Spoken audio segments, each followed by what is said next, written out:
Kaya paras ko humingidan. Diba? Kagaraganda nyo, nahihiya po kayo. Nahiya ko. At nahiya po ko sa mga teacher, sa principal. Sa kalikito po kalagayan ko. Kung paano po siya napatapos. So welcome back na naman sa inyo mga Kalingap, at ngayon po ay papanoorin na naman natin ang isa sa mga bagong upload ni Idol Kalinga Prab mga kaibigan. Kaya ano pang inaantay natin? Simulan na po natin itong panoorin at eto na siya. Happy birthday, Nay! Sige na po. Happy birthday, Nay! Happy birthday, Nay! May dala kaming cake! Nay, jangan dan niya bot-bot mabar ka. Jangan dan niya bot-bot mabar ka. Salamat po. Hey, Rose Ann! Kumusta ka? Oh, may anong pa. Salamat po. Wow, grabe. Ano? Nay, aking naramdaman. Ano pong nararamdaman mo? Siyempre, yun nga. Yun nga po. Una kitang ngayon lang. Pangalawa natin pagkikita, no? Opo. Nagkita na kami yan. Pagkikita na kami ni ate doon sa waiting shed. Oh, yan. Gagawin natin ng bank account. So, basta mag-save kayo kasi hindi to habang buhay. And after naman ng pabahay nyo, ang may tutulong ko na lang yung allowance niya, yung... Siyempre, makabigay din ako ng pera sa inyo, pero hindi na kagaya nito na sobrang dami talaga, ano? Kaya, ayun. So, yun. So, bilangin ko lang, ano? Ang ganda dito sa lugar nyo, talaga. Ang ganda dito. Lalo na po pag gabi na. Siya? Opo. Ano klase? Sunset? Opo. Kita dyan ang araw? Kita dyan ang lubog ng araw? Opo. Wow! Ang ganda po dyan. Kasunod, ano tayo dito? Kita nyo mga kaibigan, napakaganda rin talaga nung place nila doon. No, kumbaga, alam mo yun, pagising mo sa umaga, habang nagkakape ka, may sunset, sunrise, no? Alam mo yun, talagang sobrang relaxing, nakakakalma ng isip yun, kumbaga makaka-refresh ka bago ka ulit pumasok sa realidad. Mare-refresh yung utak mo, talagang alam mo yun, yung araw mo is good mood talaga, syempre. Huwag ka muna humawak ng mga gadget kung nasa ganyang environment ka, impossible. Kumbaga, pagkakape mo, pagkakatinapay mo, rekta tingin sa araw mga kaibigan, sa lawak ng dagat, sa lawak ng mga pangarap, at sa tulong ni God, matutupad mo yan agad mga kaibigan in the right time and right date mga kaibigan. So, napakaganda ng place nila. Kahit siguro mag-ihaw-ihaw tayo dito, ano? Opo. Ano? Maganda din po Maganda dyan yun. sa baba po. Sana pagpunta kayo dito na, mayroong isdang malalaki para maihaw ba? Tink. Ribbon niya, ng medal niya. Ay, ang Pero pangit may naman red nun. po talagang nagsama po talaga ako. Oo, sumama po kayo. Huwag kayo mahiya. Ba't po ba kayo nahiya? Binigay yung ano niya, yung medal sa akin niya kinabit, kaya paras ko humingidan. Diba? Kagaraganda nyo, nahihiya po kayo. Nahiya ko. At nahiya po ko sa mga teacher, sa principal, sa kalikito po kalagayan ko. Kung paano ko siya napatapos ng pag-aaral kahit hanggang Oo nga, high school lang. di nga rin namin alam. Paano mo nagawa? Ako din po nga, hindi ko alam. Sipag lang po, sipag at tiyaga. Grabe Talagang na Deserve mo na hirap yung talaga. mga biyaya Pawis. na nangyayari sa inyo ngayon. Pawis po at gutom, talagang inano ko po talaga. Hindi po nagigising pag magnaluto ng baon niya. Ako po ang naluto, ginigising ko yun pag makain na lang siya. Talagang ganun po lang kamahal sa akin. Tapos ngayon, nakatapos na lang. Ano? Nakakatawa naman po kayo. Nakakatawa kayo mag-ina. Ginagaan ko po talaga siya.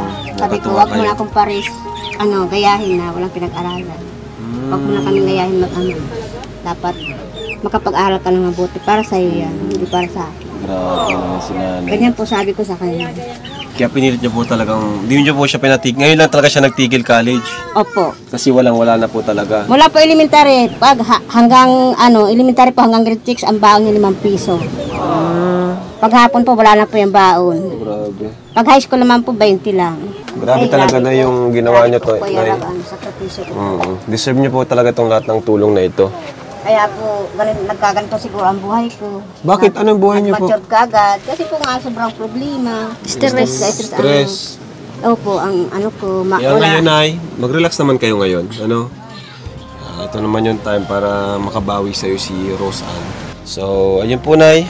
Ang wish ko lang sa'yo, Nay, mahumaba pa yung buhay niyo po. Salamat po. At gumaling po kayo sa yung sakit para masamahan pa si Rose Ann hanggang sa kanyang magiging pamilya. Yan po Kasama talaga ka pa, panalangin. di ba? Sana nga po makita ko pa yung makuapo. Yung apo niya, yung magiging apo mo. Pero matagal pa yon. Tagal pa. Mag-aaral pa siya, siguro after 10 years pa. Patagal na talaga. Senior, Nay. Senior na po siguro ako noon. Oo, 53 ka ngayon, 63? 53. Kaya nga, 53 ka ngayon, so 63. Bata pa po ang 63. Diyos ko, ugod-ugod na So yun. dapat alagaan yung karamdaman, ay yung kalusugan nyo po. 'Di ba? Alagaan nyo po ang kalusugan nyo para Medyo mali yung tips ni Idol doon na alagaan yung karamdaman. Wala lang, share ko lang. pag senior nyo, maabutan mo ang magiging apo nyo po. Oh, kasi kayo na lang dalawa dito. Paano pag nawala ka saan tutitira? Mag-isa siya, no? Naisip mo ba yun, Roseanne? Magiging mag-isa ka? Opo, ang hirap. Natakot ka rin. Kasi hindi naman po ko sanay na mag-isay. Sanay ka na nandyan si mama mo. Opo. Kaya, Nay, yung mga bawal, kalimutan nyo na po ang mga bawal. Ano? Kalimutan ba bawal? hindi ko po kakainin yung bawal. Oo. Kaya raw, balik Pero di mo makakalimutan. Kasi sa inyo mga kaibigan, kanina pa siya nagkakamali eh. Bawal. Ibig sabihin. Ibig sabihin, ekis ng mga bawal na pagkain. Ekis na yun. Huwag mo nang ano yun, alalahanin. Pag nang ituloy. Huwag mo nang ituloy. Nagulat pati siya. Nagulat siya. Kalimutan na bawal. Kahit gusto kong kumain, pigilan ko na lang. Yan. Pero kahit kunti, hindi mo siguro kung tumikim.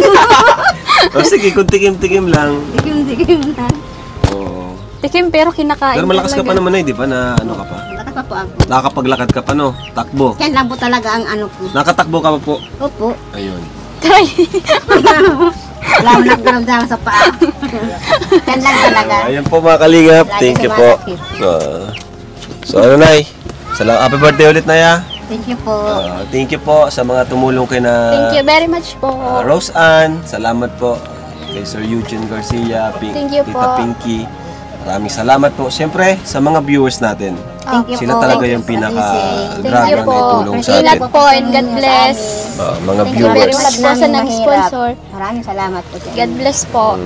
Thank you. Bye-bye. Bye-bye po. Bye-bye po. Yes. So ayun mga kaibigan, isa na naman pong episode ni Idol Kalinga para napanood natin mga kaibigan. At dito naman sa episode na ito mga kaibigan ay pinakita no yung kanilang regalo at at the same time yung mensahe ulit mula kala nanay at dito kay Roseanne mga kaibigan. So talaga nakakatuwa yung kanilang tambalan, talagang nakakaaliw.